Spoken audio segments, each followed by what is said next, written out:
Hello guys, today we are going to see the electrical properties of an N-channel MOSFET device, and also we will be trying to find the capacitance versus voltage relationship of a MOSFET capacitor. Okay, so there are two structures which we are going to simulate today. Now we will be starting with the N-channel MOSFET device. The code of that device is already been here, and we will be going through the code line by line so that you can understand how the device is getting generated. So if you see the structure in the MOS of an N-channel MOSFET, it is having a p-type substrate, then an oxide layer is there. Okay, two n plus source n plus regions are there to connect the source and drain terminals, and there are four electrodes: source, gate, drain and substrate. You can see the electrodes are kind of sheet electrodes. You have already know these things, how to define the sheet electrodes in a Silvaco core. Okay, so the electrode will be having a thickness of almost 0, and it will be having a length of like this to this or this to this. Okay, so we'll be now looking at the code. So the first thing we'll be defining the meshing. You can see X meshing is starting from 0 ending as 3, so there are various points in between them, and you can see there is non-uniform meshing. At 0 the spacing is 0.5, at 1 the spacing is 0.02, so there is a non-uniformity in the meshing. So if you see the structure here, okay, so we want the meshing to be dense below the gate, okay, or the below the oxide layer, so that we'll get all the informations of the channel. Then at the edges we need a very high meshing. Okay, so if you don't define very high meshing here, then the edges may get shifted to left or shifted to right. Then the channel length, whatever we wanted to design, will be not exactly there will be some discrepancy in the channel length. Okay, the channel length may get increased or may get reduced. Okay, so this is the thing. Now we'll be defining the Y meshing, and so you can see Y meshing is starting from minus 0.02 and ending at 0.6. so this should be your starting point of Y mesh. This oxide, this highest point, okay, it should be Y equals to minus 0.02. Then here it should be Y equals to 0. Okay, so the oxide is having a thickness of 20 micrometer. It can be understandable from here. Okay, now at 0, because it is the interface between oxide and semiconductor, it should be having the highest amount of meshing points. Okay, so there will be dense meshing here at the 0, and we don't require that much of meshing in this part, so there will be less meshing here. In the code also you can see at 0 the meshing is highest, like spacing of 0.001, and at 0.6 the spacing is 0.25, so there are very less mesh points. Okay, so now you can see there are two different regions. One is a semiconductor, another one is an oxide. Okay, so we need to define different regions for that. And one thing is there, if you go back to the code, you can see we have defined a material called air, okay, which is having a thickness of y max equals to 0, means it is having a y mean of minus 0.02, so it is having a thickness of 20 micrometer. This part there is nothing, okay, there is no points at there, but in Silvaco you cannot do this. Okay, if you define any mesh points here, you need to define regions for that. Okay, so what you can do, you can do this regions as to be air.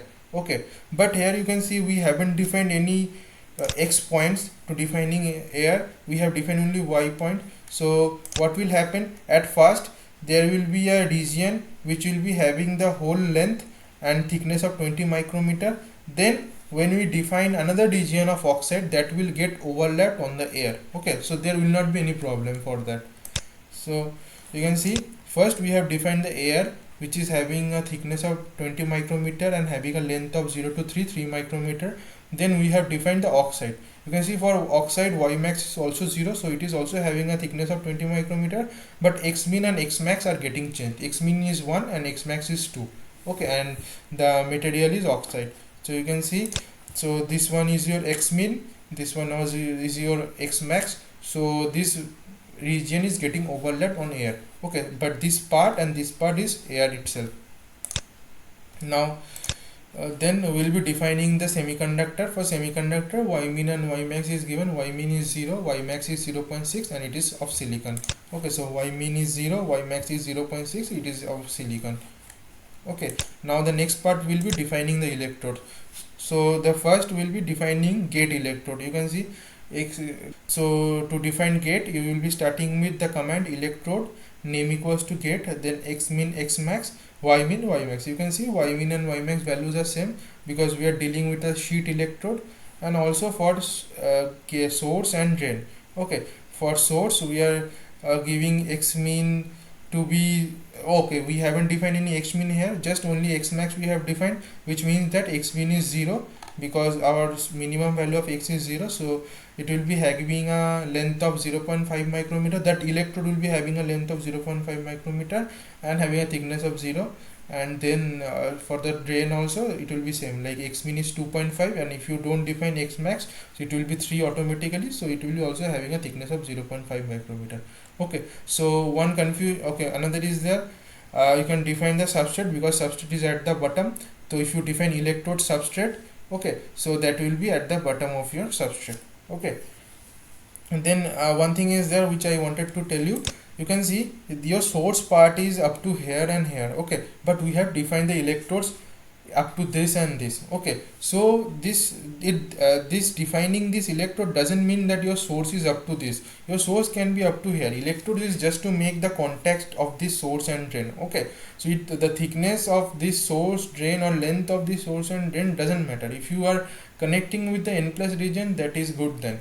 Okay, so the thickness of this electrode, or so we have defined this like to make the contacts. Okay, now we'll go back to the code again. You can see now we need to define the doping of the region. So for the p-type region, we'll be doping with 1e17 concentration. Okay, for that doping uniform, then concentration, then what type of doping, then which region we want to dope. We want to dope in the region number 3 because region number 3 is the silicon, so region number 3. Then doping uniform n-type concentration 1e20. These are the contacts region where you can see these are very highly doped regions, so we'll be doping with 10 to the power 20. Okay, and x min and x max, y min and y max is given like this. Okay, one thing is there, you can see x min and x max is 0 and 1.1, but your gate is starting with 1 and ending at 2. So gate is having a length of 1 micrometer. Okay, and and making this x max 1.1 ensure that your source edge is getting below the gate length. Okay, so this can be x equals to 1, this can be x equals to 2. Okay, so this edge is at x equals to 1.1. So your source is getting overlapped by the gate region or the oxide region, and your drain is also, it can be like 1.9 and it can be 2, it is 2 and it can be 1.9. so your drain is also getting overlapped by the oxide layer. So this overlapping has been done. This is kind of like self-aligned structure. Okay, there is some importance of self-aligned structure, there is some advantages also, but we'll be looking at those things in a later part. If you don't make these edges self-aligned, then how the current gets reduced you will be able to see. Okay, now we'll go back to the code again. So our defining the regions and doping of those regions are already been done, so our structure has been made now. Okay, now we'll save the structure. For that, save outf and then name of the structure. Then we, to get the structure automatically generated, we can use tonyplot nmos.str. Okay, so I will run up to this. Now we'll run up to here only, so we'll put quit here. Okay, and I will run it. So our structure has got generated. So you can see, if you match it with this graph, here you can see this part is air, so these parts are air, then this blue is for SiO2, this part is SiO2. Okay, and you can, if you are able to see, there are some sheet electrodes are there. These are the gate, this is the gate. Okay, now if you want to see the source or drain region, you need to plot the contour. Okay, so for plotting the contour, you will select like this. Okay, so it is better to select net doping, you will get an idea then. Okay, net doping, yes. So you can see this red part is highly doped region. These are n type 10 to the power 20 region. This is purple p type, so 10 to the power 17.5 is p type, so this is in between these values. So this is 10 to the power 17, and you can see there are some depletion part because of formation of p-n n junction. There is, so you can see there is some part of the source region which is being overlapped by the gate, and for the drain region also. Now we'll try to see the electrical properties of this device. Okay, so we'll go back to the code again, and we'll remove this quit. Now one thing is there, while fabricating the MOSFET structure, there will be some anomalies attached to it, which leads to some fixed charges at the interface of MOSFET, at the interface of semiconductor and oxide. Okay, so to incorporate that parasitic effect, we can add some interface fixed charges. Okay, for that we'll be giving interface QF3E10. Okay, this value seems to be very small, but one thing is that this value is per centimeter square. So if you convert it in the per centimeter cube, that will be pretty high. Okay, and y mean and y max is minus 0.01 and y max is 0.01. So it means that in between minus 0.01 and 0. Plus 0.01, if there is any interface, they will be putting some charge at that interface, and that charge will be 3E10. Okay, and it has been seen that experimentally the interface charge is most of the time positive, so we will be adding positive interface charge. Okay, now the models are very important. We will be defining the models. You are already familiar with all of these models, but one is there, FLD MOB. This is kind of field dependent mobility model. So as the MOSFET, there is a concept of velocity saturation, so we need to apply this field dependent mobility. Okay, and then at the gate we can put some work function at there. So here we have defined, while we have defined the gate, we haven't defined any material. Okay, so we can give any value from outside. Okay, so we'll be defining methods now. One is Newton, another one is trap. Then to see the valence band and conduction band, we need to give this output con dot band, val dot band.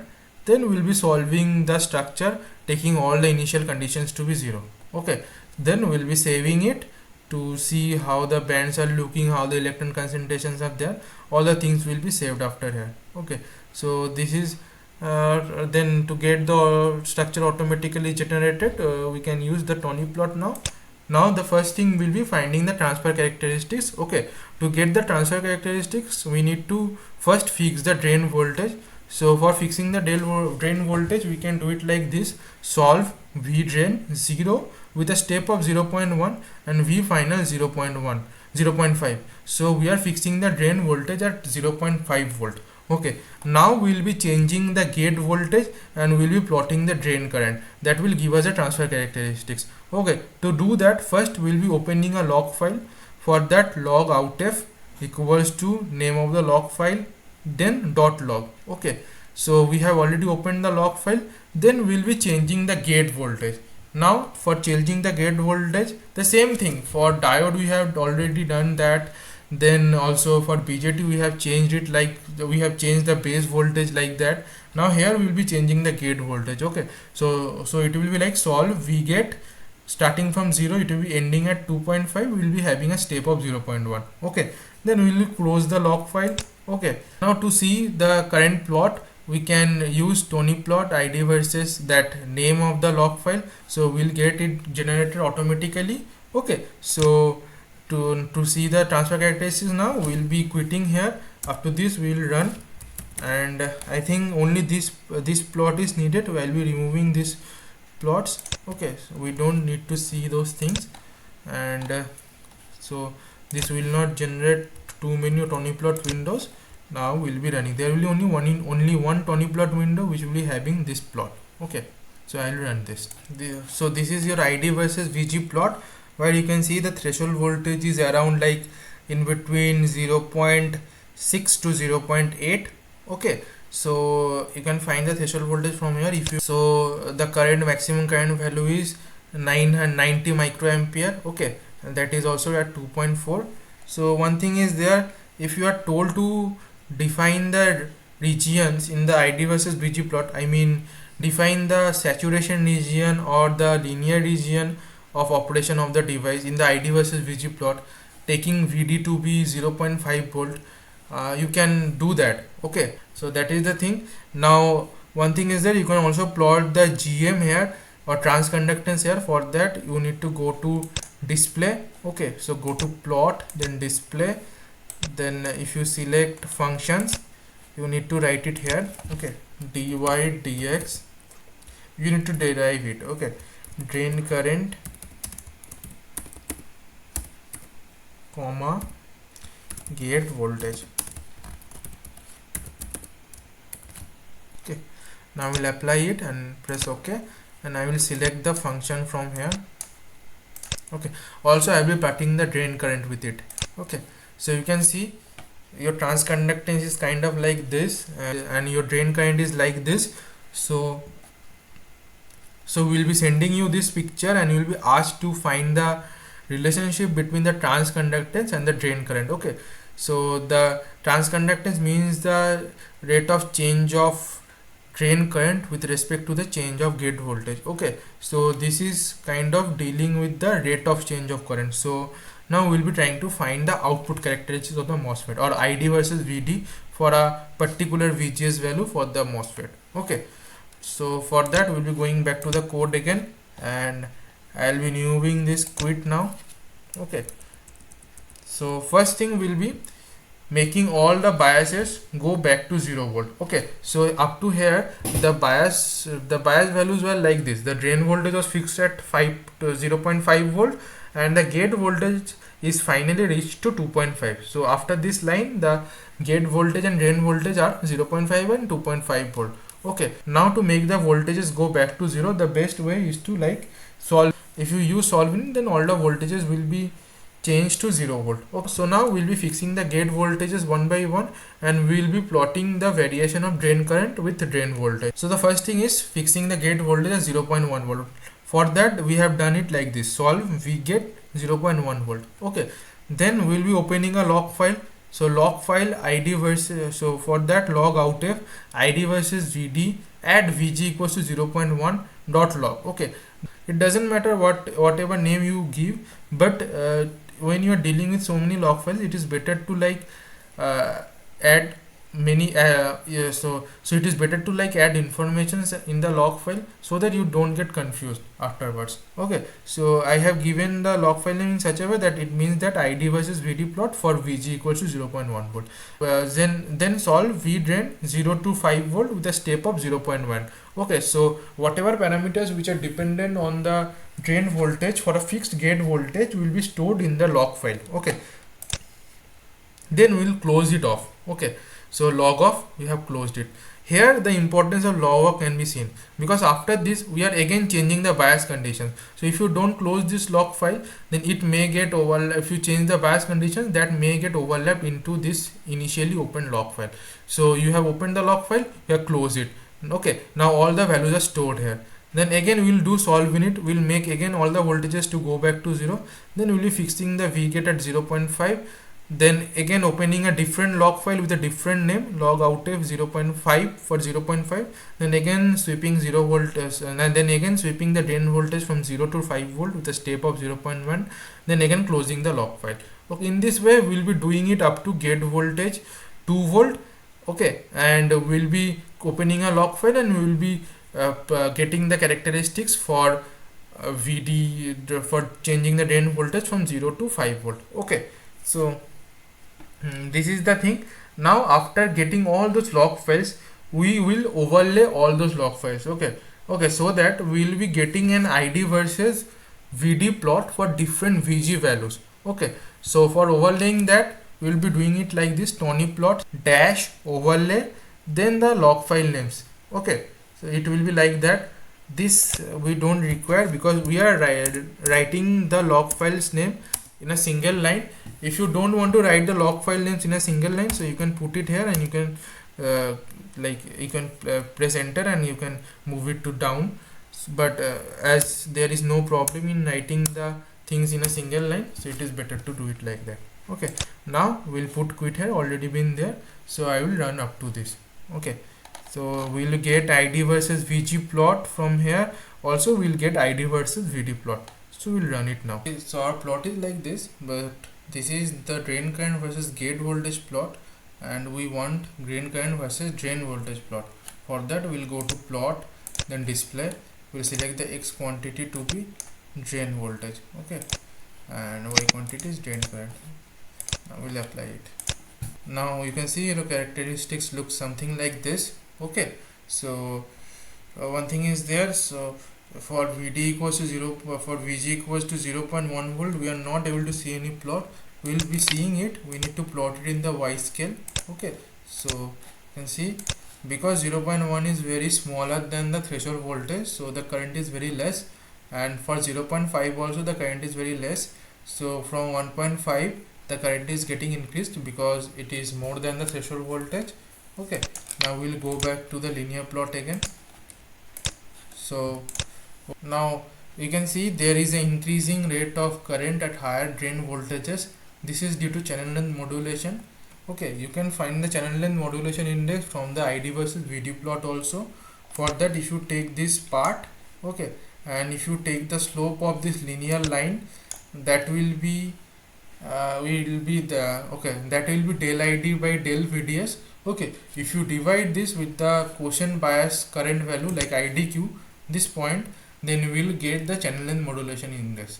Okay, also we have found the early voltage for BJT in this case also, because for if you include the channel length modulation index, the saturation current changes to, like, the saturation current formula changes to like ID mu n COX W by 2L into VGS minus VT whole square into 1 plus lambda VDS. So if you take the x-intercept of this straight line and take the reverse of that, that will be your channel length modulation index. Okay, so if you take the straight line, for that you can go to the ruler, and if you match the straight line in between the rectangle with the straight line, whatever you got, and if you find the x-intercept of that, okay, you can see the x-intercept is minus 40 almost. That will be your channel length modulation index. The reverse of that will be your channel length modulation index, like 1 by 40 will be 0.025. Okay, so there is a significant amount of channel length modulation is present. Okay, so this is all about the ID versus VD plot. Okay, now we are clear with the NMOS. Okay, but we'll be showing you how the current in a NMOS is getting saturated due to pinch off. Okay, so for that we'll be seeing the structure at a different drain voltages. Okay, for a fixed gate voltage. Okay, so for that we'll be doing some changes in our code. I will not be needing this part like transfer characteristics and all. I will start. So what I'll do, I'll try to fix the gate voltage first. Maybe I will fix it with 1.5 volt. So for that we'll start with solve. Okay, V gate starting value is 0, V step of 0.1, V final 1.5, name equals to gate. So our gate voltage is fixed at 1.5. Now we'll be changing the drain voltage. Okay, and we'll be saving the structure at different drain voltages. Okay, so first I will fix the drain voltage to 0.1 volt. So for that we'll be doing it like this: solve V drain equals to 0.1. okay, and we'll be saving a structure after this. Okay, save outf, then I will be writing it to be electron. Okay, so econc at vd 0.1 dot str. Okay, so what we have done, we have fixed the gate voltage to 1.5 volt, then we have changed the drain voltage to 0.1, and we have saved the structure at 0.1. Then we'll be increasing the drain voltage to maybe 0.5 volt. So all V drain equals to 0.5 volt. Then we'll be doing the same. Okay, in this way I will do. Okay,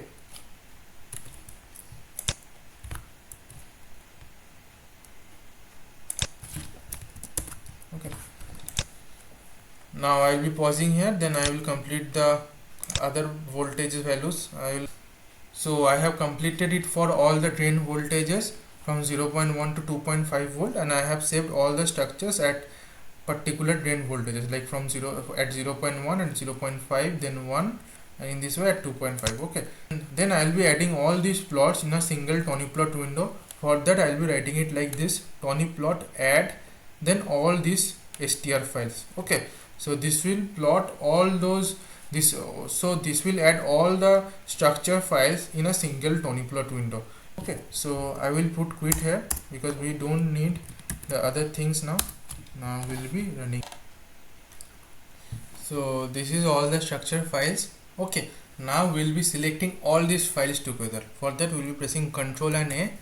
Okay, so and now we'll be looking at the electron concentration. Okay, so we'll go to control. For that we'll be going to plot, display, then select control, and then define. From define select contours, and from the drop down menu you select the electron concentration. Okay, so your electron concentration is like this. Now you can change the range of colors. Okay, so I will make it to rainbow 10. Now if you zoom in just below the gate, okay, you'll be able to see that your electron concentrations are getting pinched off. So here at very low voltage, all the parts are very highly populated with electron. Then you can see there is kind of ramping of the electron concentration, and slowly with higher voltages like VD equals to 1 volt, there is start of pinch off. At VD equals to 1.5 it is getting increased, at 2 it is in more, then at 2.5 it is almost pinch off. Okay, so this is how the channel is getting pinched up. So this is all for n-channel MOSFET device. Okay, one thing is there, I told you that this structure is a self-aligned structure. So if you don't do a self-aligned structure, what will happen? Okay, so this structure is a self-aligned structure, but this is not a self-aligned structure. Okay, so your drain and source edges are far from the gate edge. Okay, so in this part there will be depletion of there will not be, okay, in this part there will not be inversion charges present. Okay, that will lead to very low current. I can show you that. Okay, so for that we'll go back to the code. Now we need to change the source and drain doping regions. Okay, so now we'll be changing the drain and source so that there is some separation from the gate region. Okay, so what we can do, we can change the X max value. So we'll make it 0.8. Earlier it was 1.1 because our gate was starting from 1 and ending at 2. So if you make it 1.1, it automatically makes the source region to go below the gate, and making it 0.8 and making it 0.8, it will push the source region left of the gate. Okay, so I had made it 0.8. Then for drain region I will do the same. It was initially 1.9. now I will push it right of the gate region, so I will make it 2.2. Okay, so our contacts are getting shifted. Now I will be changing the structure names because it may get overlapped, so I will make it non-self aligned. Then to see the current, we can plot the transfer characteristics for that. So I will copy the part where we found the transfer characteristics. So this was the part, so I will copy it and I will paste it here after solving it. Okay, so I will change the log file names also so that it doesn't get overlapped with the previous one, which was self aligned. So non-self aligned. Okay, so this is the thing. Now I will quit it here. Now I will run it. As we haven't given any Tony plot command, so our log file is not getting generated. To see that, we will be selecting and plotting the log file separately. Okay, so I will be plotting it. So first we'll be looking at the structure. As we haven't given any Tony plot kind of comments, so our structures and log file are not getting generated. Okay, so we'll be doing it like this. Now this is the structure. There is no difference that can be seen, but if you plot the contour, then we'll be able to see the difference. Okay, so you can see your source and drain regions are like this. There is a particular there is a good amount of separation from the gate edge, and now we'll be see the effect of this. Okay. So for that we'll be plotting the log file where we have found the transfer characteristics. Okay.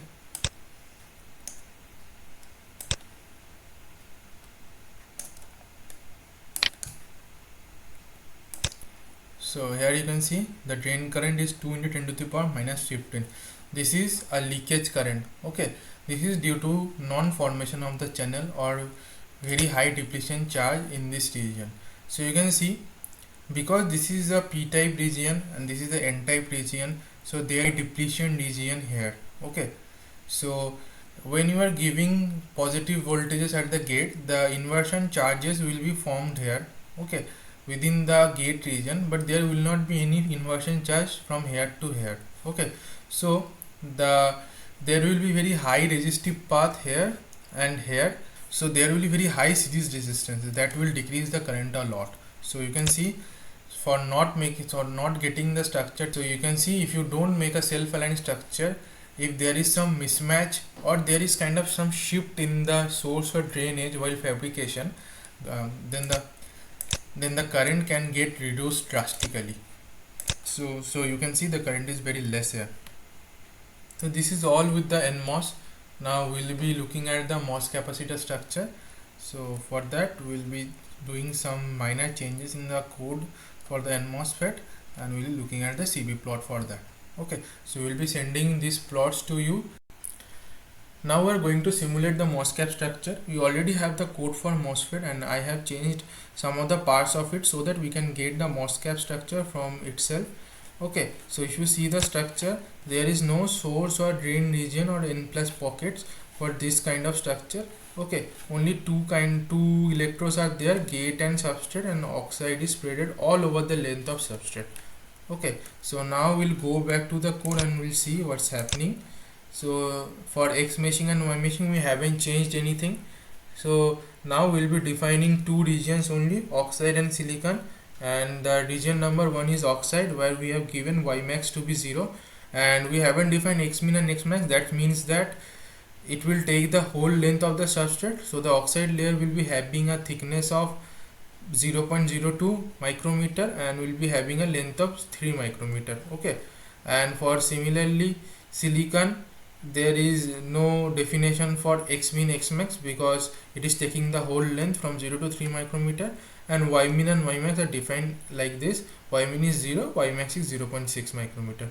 Okay, so this is the thing. Now we'll define the electrodes. Definition of electrodes is same as we have defined for MOSFET, just only we need to remove the X min and X max part, where in case of MOSFET there is a particular length of gate, but here the gate length is the total of the substrate length. Okay, so we haven't defined any X min and X max, so it took 0 to 3 micrometer, and Y min and Y max is same because we are considering the sheet of electrode. Now we'll dope the regions. So we'll dope the silicon with p-type with a concentration of 1:17. Okay, now we'll consider a fixed charge at the interface of semiconductor and oxide. Then the models are been added. These models are same as we have used for NMOSFET. Then contact name and the gate work function is explicitly given, which is 4.1 electron volt. Then same methods are also used. Output con dot band and val dot band is included to see the band diagram. Then we will be solving it, taking all the initial conditions to be 0. Okay, now we can save a structure up to this. Then we'll run the rest of the part. Or to save a structure, we can write it like this. Okay, so moscap dot str. Okay,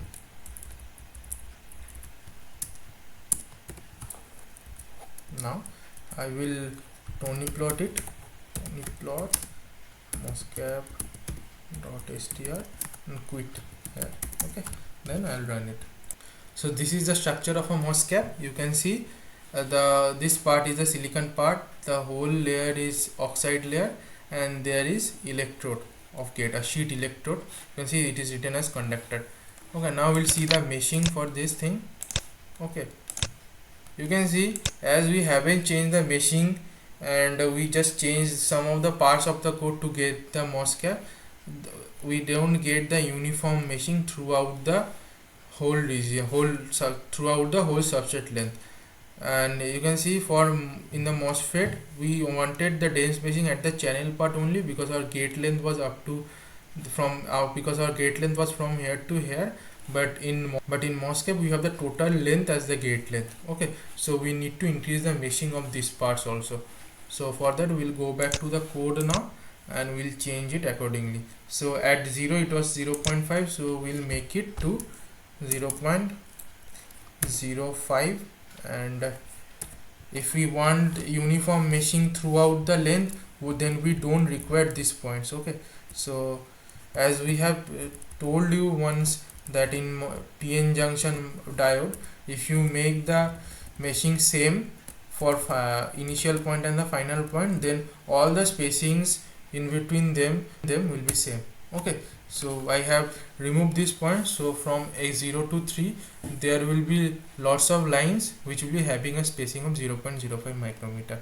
Okay, now I will run it and see the meshing again. Now this is the structure. Okay, so I will see the meshing now. So you can see quite a uniform meshing throughout the whole length. Okay, now I will close it, then I will continue the code from that part. So I will remove the quit now. Okay, now one thing is there, if you want to see the band bending, okay, how the bands are getting changed, how the inversion is happening inside a MOSFET or a MOSFET, then what we can do, we can save structure at different gate voltages, like starting from -2 to ending to +2, and we'll be saving the structures at different gate voltages, and we'll be looking at the band diagram at different biases. Okay, so from there we'll get to know at accumulation how the bands are looking, at inversion how the bands will be looking, then at depletion how the bands will look like. Okay, so what we can do, we can save structures at different gate voltages. Okay, so I will start with gate voltage of -2. Okay, so for that what we'll write, solve V gate equals to 0, then V step equals to -0.1, V final equals to -2, name equals to gate. So what we have done, we have changed the gate voltage from 0 to -2 with a step of -0.01, and after this line the gate voltage will be fixed at -2. Okay, so if you save if you save a structure after this, the structure will be at -2 volt, and any changes in the band diagram, that will be corresponding to -2 volt only. Okay, so for that I will be saving a structure, save outer MOSFET at -2 volt dot str. Okay, then we'll be looking at the structure at -1 volt. Solve, as we have already reached to -2 volt, it will be easier for the simulator to guess the next values, because we have already gone through -1 point, so the simulator already knows how the behavior will be. Solve V gate -1, then save outer at MOSFET 1 volt dot str. Then so now I have completed all the patch voltages, and then we'll be adding all these plots in the same Tony plot window, so that we can get the idea how the bands will be looking. Okay, for that what we can write, it like this, Tony plot, then add, then I will be writing all these file names. Okay,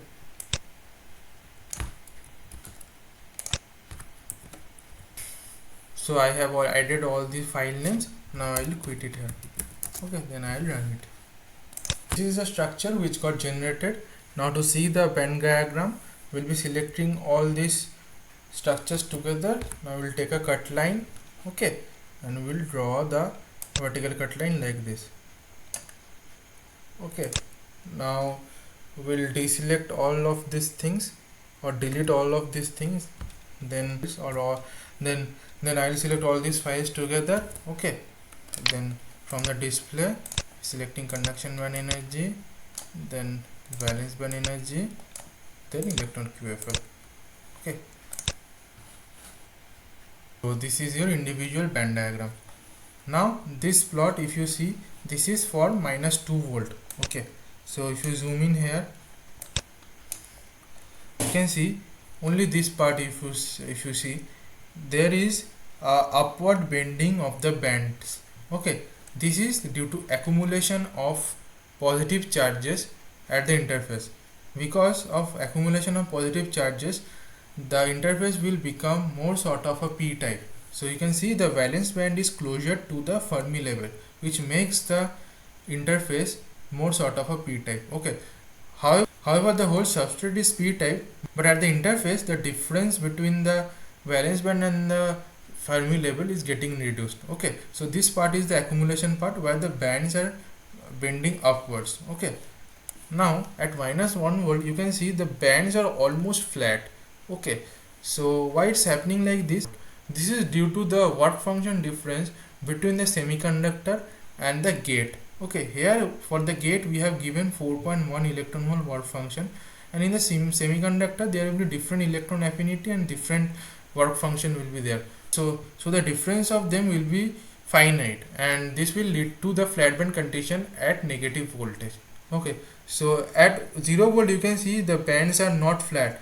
So this is due to the mismatch in the work function of two different materials.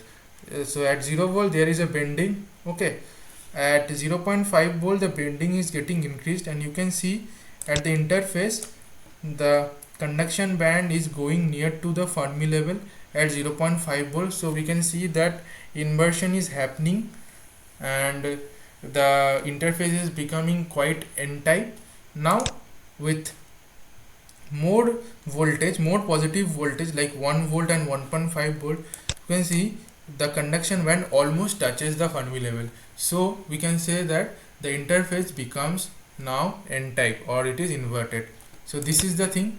So starting from accumulation, then the flat band condition, then at 0 volt, then at 0.5 there is sufficient amount of inversion, and at 1 volt it is already inverted. At 1.5 this is same.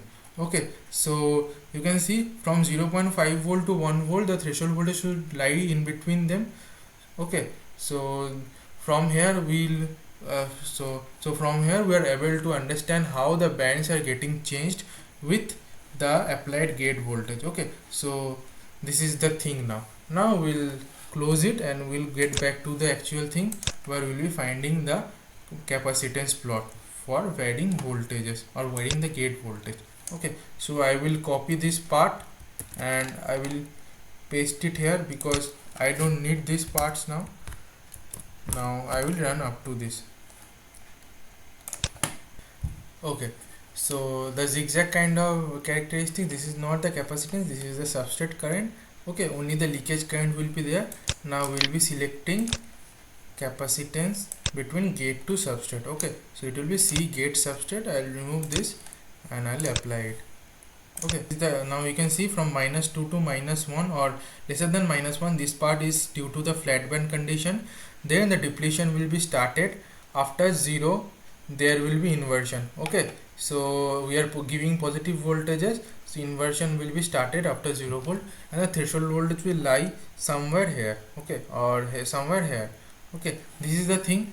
Now one thing is there, this value is the maximum capacitance value which is dependent upon the Cox. Okay, and this value is the minimum capacitance. Okay, and now one thing is there, the capacitance plot is very much dependent on the frequency of operation. Here we are dealing with very high frequency, so the capacitance plot is looking like this.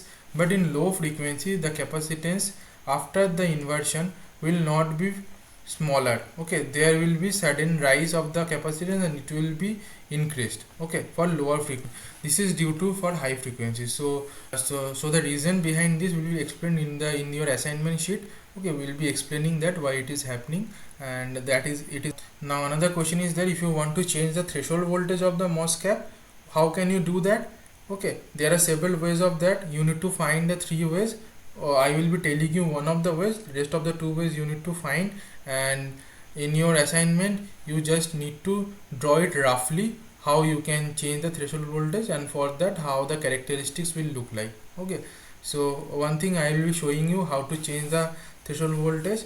So the easiest way to change the threshold voltage will be changing the doping concentration of the substrate. Okay, so if we make it so if you make it 10 to the power 15, there will be change in the threshold voltage. Okay, I made it 10 to the power 15. Now I will run it.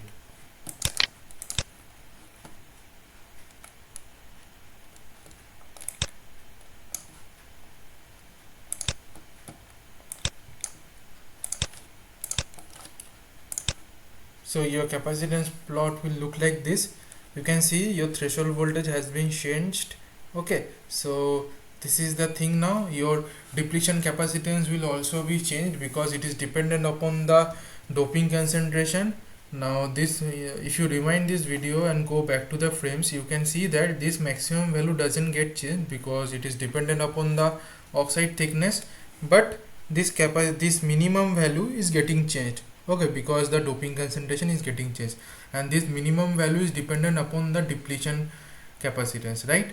Okay, also you can see the threshold voltage is shifted by a significant amount.